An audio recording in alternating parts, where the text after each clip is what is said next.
go up the exotically named Khyber Pass, a road forged into the cliffside in 1848 by the railway king George Hudson. Following the decline of the whaling industry in the early 1800s, Hudson planned to revitalise Whitby as a seaside resort. He began by buying up all the land on the West Cliff, where he began to build hotels, including the Royal.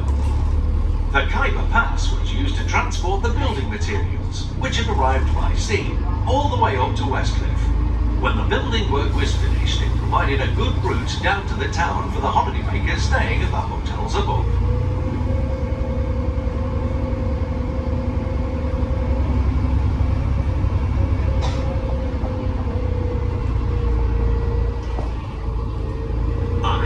On the left, the little tunnel called Hudson's Folly was built in the form of a miniature railway tunnel at the request of George Hudson, simply to make his mark.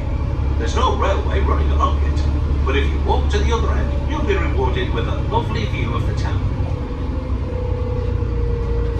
Coming up on the left is the only house on the Khyber Pass, called Strensham, which is what Whitby was called from AD 657 until the Vikings arrived in AD 867 and renamed the settlement Whitby from the Old Norse for White Settlement.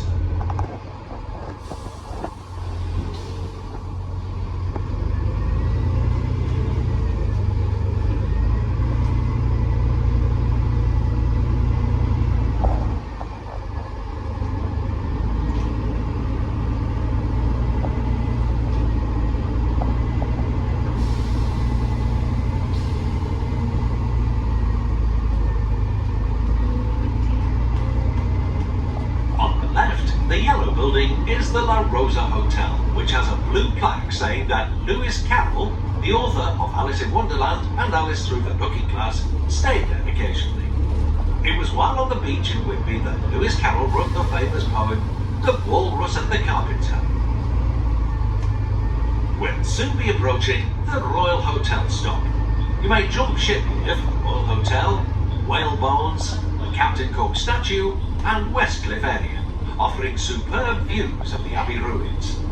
Please remember to take all your belongings with you when you leave the bus. On the right, the whale arch is the jawbone of the bowhead whale. It was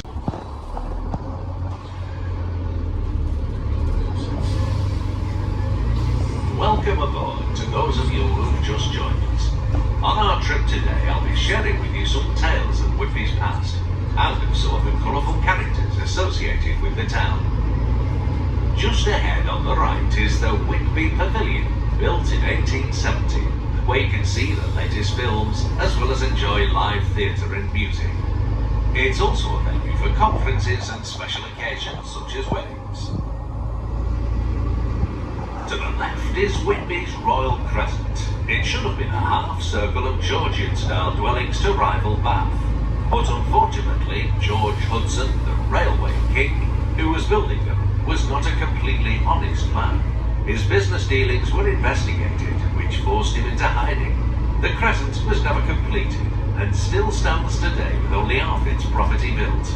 Number 6, in the left-hand side, is where Bram Stoker had his first holiday in Whitby in 1890.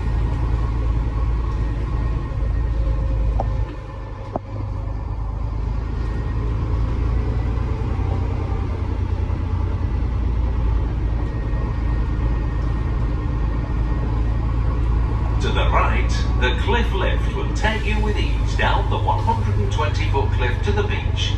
At low tide, you can walk all the way along the beach from Whitby's West Pier to Sunset. It's a distance of just under 3 miles there and back. Our next stop is for the boating lake, mini golf, skate park, leisure centre and the cliff lift to the beach. When leaving the bus, please remember to take all your belongings with you, including grandma. The cliffs ahead are the Kettlemess Cliffs, which between 1727 and 1871 used to be mined for their alum.